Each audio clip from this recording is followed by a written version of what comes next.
first one is hyperuricemia. Hyper, so the concentration of uric acid levels will be increased in this condition.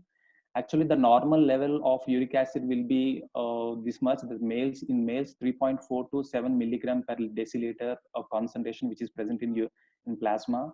For females, 2.4 to 6 milligram per deciliter. But if it is exceeding this level, the plasma level concentration exceeds this level, then it is called to be hyperuricemia condition. And this hyperuricemia will be two types. So first one is primary hyperuricemia and second one is secondary hyperuricemia. Primary hyperuricemia is mainly due to innate defect in purine metabolism, and here uric acid excretion also will be decreased in this condition. So due to lack of some genes here, this purine metabolism will not be occurred in those persons. So that's why this is called primary uricemia. Next one is secondary hyperuricemia. So here they're having genes, but everything is fine. Purine metabolism will be occurred. So if you are taking excess purine diet, so this secondary hyperuricemia will be occurred.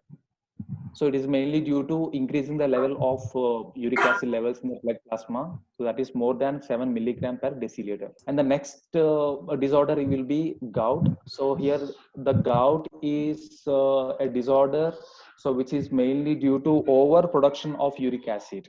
So if you are comparing with hyperuricemia, so this is a critical condition. In gout, it is more highly critical. So why? Because here overproduction of uric acid will be occurred, and here we are forming some stones, and the stiffness of joints will be occurred. And here, if you see, the gout is caused by the precipitation of sodium urate crystals. Actually, this uric acid is it is converting into a soluble form of uric acid by converting sodium urate crystals. That means uric acid is acid. It is converting into sodium urate. Sodium urate is a salt. So salt is having more solubility. So due to presence of this salt, here it will be excreted through the kidneys.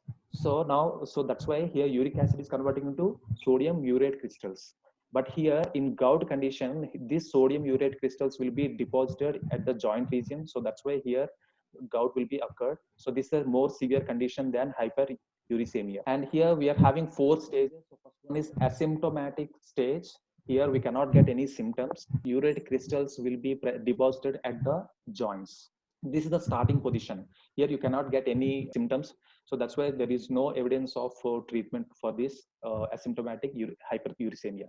In the second stage, this is a little concentrated. That means here deposited serum urate a little more than stage. So what's the difference between stage 1 and stage 2? Here in stage 2, here we are getting symptoms. Symptoms like trauma, some inflammatory response, swelling of joints will be occurred in the stage 2. In the stage 3, that is intercritical period. So this is the critical period, actual period. And here at this position, here sodium urate crystals will be deposited in synovial tissue. So synovial tissue and synovial fluid, which is present in between the joints, here it will be deposited at the synovial fluid. So this is the stage 3. It is very severe, and it is resulting in the future attacks. Maybe in future it will be very severe. And the fourth one is stage 4, that is advanced gout. Here we don't have any therapy for this. We cannot get any therapy. Why? Because this is the last stage of the gout. More severely accumulating these serum urate levels at the joint region. So that's why swollen joints will be occurred. So this is called TOFI. And here we can see in the picture, see this is the severe condition. This is the 4th condition. So at this region here, so we are getting TOFI. So this is called completely crystallized sodium urate. It is not dissolving. It is not excreted through the urine. So it is deposited day by day. This is very severe condition. And what are the causes of gout? So here mainly causes, these are the main causes. So first one is under excretion of uric acid. Gout patient, those who doesn't have proper excretion of uric acid. Uric acid must be excreted, but it is not excreted in those patients. Here we can get the gout disease. And second one is diet rich in purines. If you're taking purines in a diet, so alcohol and deficiency in the dietary products, then here we can get this gout disease.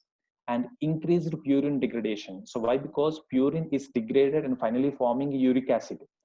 So if more number of purine atom purine molecules will be degraded, that means more number of uric acid will be available in the blood plasma. So that is, so more number of sodium urate crystals will be formed in the region. So that's why here we are getting these are the problems. And the fourth one is increased PRPP synthetase. So PRPP is so which is useful for the synthesis of purines. And if you are increasing the PRPP synthetase enzyme, so that leads to increase the number of purines present in our body. So if more number of purines are present, so more degradation will be occurred. So this is indirectly causing the gout. And the decrease or partial HGPRT activity. So HGPRT activity, so which is very much useful to control the purine nucleotides which are present in our body. So if this enzyme is not present, so here purine nucleotides will not be controlled. So it finally leads to the gout disease. And the treatment. So next here we are using colchicine, so which reduces the inflammation.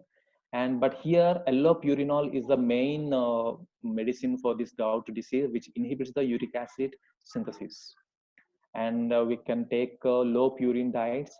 So we should not take these diets. So these diets must be having more purine nucleotides. So we should not eat more here. So these are, we should avoid this food. And avoid caffeine and alcohol, and keep hydrated. So water has to be taken. So with the water, so uric acid crystals will be excreted by the urine.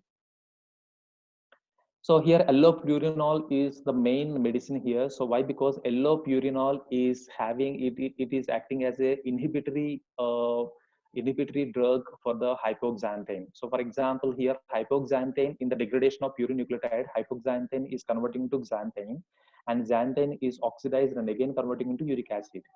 Here in these two steps, xanthine oxidase will be involved, which is the enzyme.